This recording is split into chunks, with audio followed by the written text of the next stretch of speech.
Hey everyone, कैसे हैं आप सब। मैं प्रतीक राजपुरोहित स्वागत करता हूं हमारे यूट्यूब चैनल में।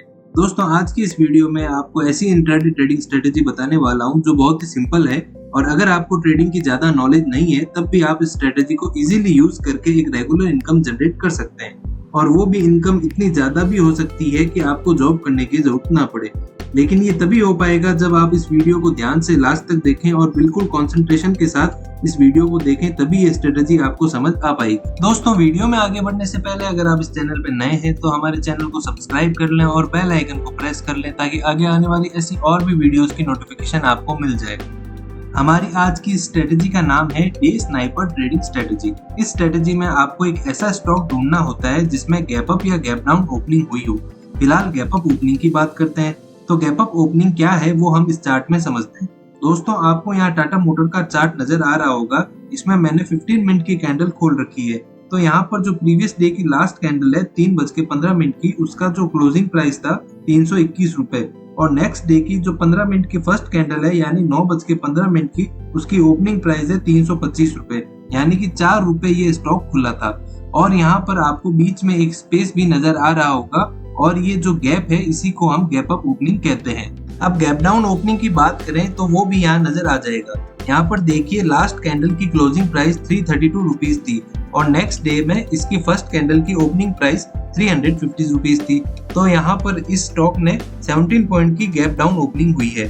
आपको दिखाई दे रहा होगा कि नीचे की तरफ स्पेस नजर आ रहा है, उसी गैप को गैप डाउन कहा जाता है। लेकिन अगर आपको स्टॉक बाय करना हो तो आपको गैप अप ओपनिंग वाला स्टॉक देखना है और यहाँ पर आपको गैप अप नजर आ रहा है। तो आपको अगर ऐसा स्टॉक मिल जाता है जिसमें गैप अप ओपनिंग हुई हो तो ऐसे स्टॉक आपको कहाँ मिलेंगे वो मैं आपको लास्ट में बताऊंगा।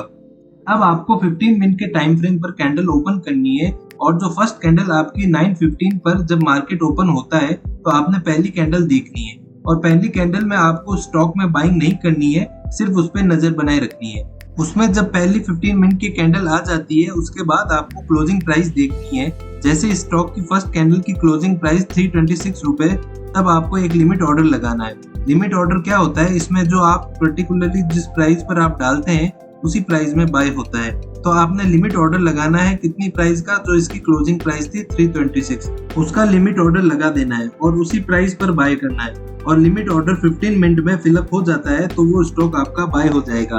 तो आपने यहाँ स्टॉक बाय कर लिया। फिलहाल आपके मन में ये क्वेश्चन आ रहा होगा कि मैं उसी प्राइस में बाय क्यों करूं, सस्ते प्राइस में बाय क्यों ना कर लूं।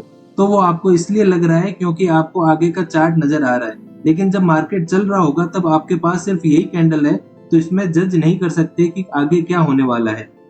तो आपको यहाँ जो क्लोजिंग प्राइस है 326 रुपीज पर लिमिट ऑर्डर लगाकर बाय करना होगा। अब जब आपकी नेक्स्ट कैंडल पॉजिटिव होगी तब ही वो लिमिट ऑर्डर से बाय होगा। तो इस कैंडल की क्लोजिंग प्राइस 326.75 पैसे थी और हाई प्राइस 328 तक गई। तो आपका लिमिट ऑर्डर फिलअप हो जाएगा। तो मान लो अगर इस कैंडल में आपका शेयर की प्राइस गिरने लगती तो ये लिमिट फिलअप नहीं होता और शेयर बाय नहीं होता। अब जब आपका लिमिट ऑर्डर फिलअप हो गया और आपने शेयर बाय कर लिया तो साथ में आपको स्टॉप लॉस भी लगा देना है और वो स्टॉप लॉस आपका फर्स्ट कैंडल के लोवेस्ट पॉइंट पर लगेगा, यानी कि 324 रुपीज पर। यहाँ पर आपका स्टॉप लॉस लगेगा क्योंकि ये पॉइंट एक सपोर्ट की तरह वर्क करता है। और अगर बीच में रेयरली किसी स्टॉक की प्राइस नीचे आती भी है तो बहुत ज्यादा चांस है कि इस पॉइंट पर आने के बाद उठ जाएगी। और अगर इस शेयर की प्राइस लोवेस्ट पॉइंट से भी नीचे जाती है तो फिर ये स्टॉक और ज्यादा भी डाउन आ सकता है। तो यहाँ पर आपको अपना स्टॉप लॉस रखना होगा। जबकि ज्यादातर केस में ये सपोर्ट की तरह ही काम करता है, तो रेयर केस में ही प्राइस इससे नीचे आ पाएगी और बहुत ज्यादा चांसेस है कि स्टॉक की प्राइस बढ़ेगी और आपको प्रॉफिट होगा। अब इस केस में जो फर्स्ट कैंडल की closing price 326 rupees per limit order लगाया था और कैंडल की लोवेस्ट पॉइंट 323 पर स्टॉप लॉस लगाया था। अब आप देखो कि आपने 326 पर इसको बाय किया था और इस शेयर का जो हाईएस्ट पॉइंट है वो है 336 रुपीज, यानी कि सिर्फ कुछ ही घंटों में इसकी प्राइस 10 रुपए बढ़ गई। और अगर आपने इंट्राडे में 1000 शेयर भी खरीदे होते तो आपको 10,000 रुपए तक का प्रॉफिट हो गया होता। और अगर मान लो कि इसका हाईएस्ट पॉइंट था 336 रुपीज, उस पर आपने नहीं बेचा होता क्योंकि उस समय आपको नहीं पता था कि यहाँ पर हाईएस्ट पॉइंट है और आपने मार्केट क्लोज होने का वेट किया होता, तब भी इस शेयर की प्राइस 332 रुपीज पर थी, तब भी आपको 6 से 7 हजार का प्रॉफिट हो गया होता। तो दोस्तों इस स्ट्रेटेजी को यूज करने से पहले आपको ऐसा स्टॉक ढूंढना होगा जिसमें गैप अप ओपनिंग हुई हो।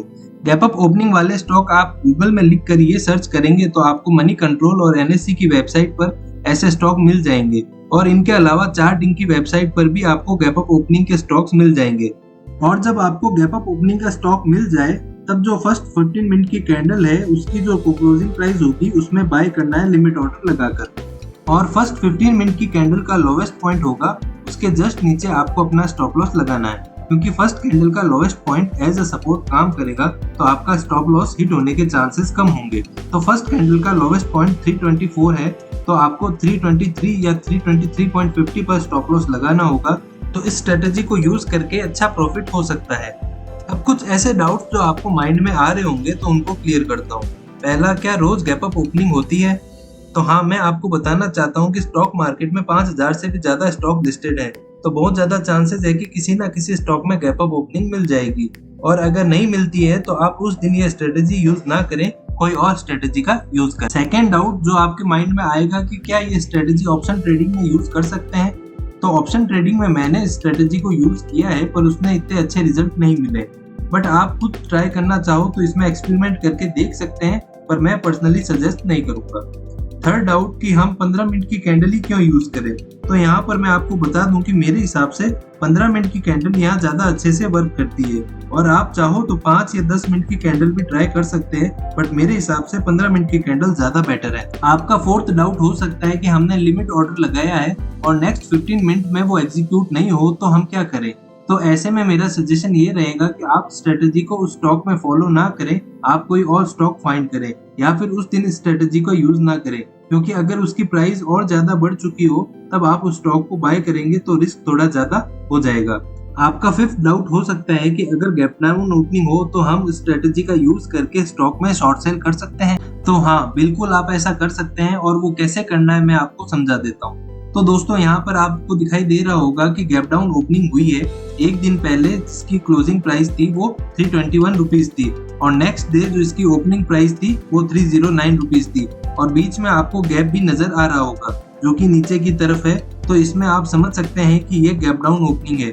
तो गैप डाउन ओपनिंग होने के बाद जो 15 मिनट की फर्स्ट कैंडल कंप्लीट हो जाती है तब आपको उसकी जो क्लोजिंग प्राइस है जो कि इस केस में 309 है वहां पर सेल करने का लिमिट ऑर्डर लगाना होगा और यहाँ पर जो आपका स्टॉप लॉस होगा वो कैंडल के हाईएस्ट पॉइंट 314 पर होगा। क्योंकि आप शॉर्ट सेल कर रहे हैं तो आपका स्टॉप लॉस ऊपर की तरफ होगा।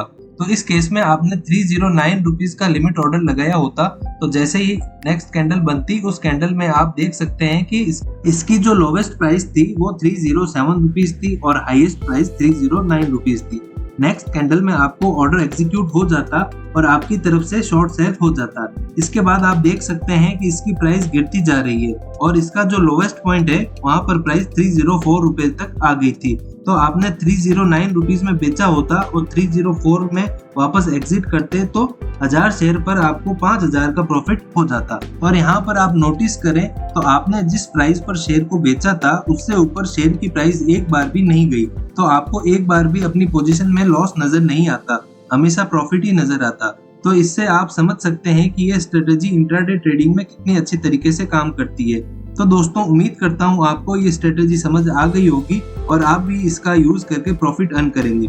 तो फ्रेंड्स, अगर ये वीडियो आपको पसंद आई हो तो वीडियो को लाइक करें, शेयर करें और अगर आप इस चैनल पर नए हैं तो चैनल को सब्सक्राइब जरूर करें और बेल आइकन को प्रेस करें ताकि आगे आने वाली ऐसी और भी इंफॉर्मेटिव वीडियोस की नोटिफिकेशन आपको मिल जाए। मिलते हैं हमारे नेक्स्ट वीडियो में, तब तक के लिए हैप्पी ट्रेडिंग। जय हिंद, जय भारत।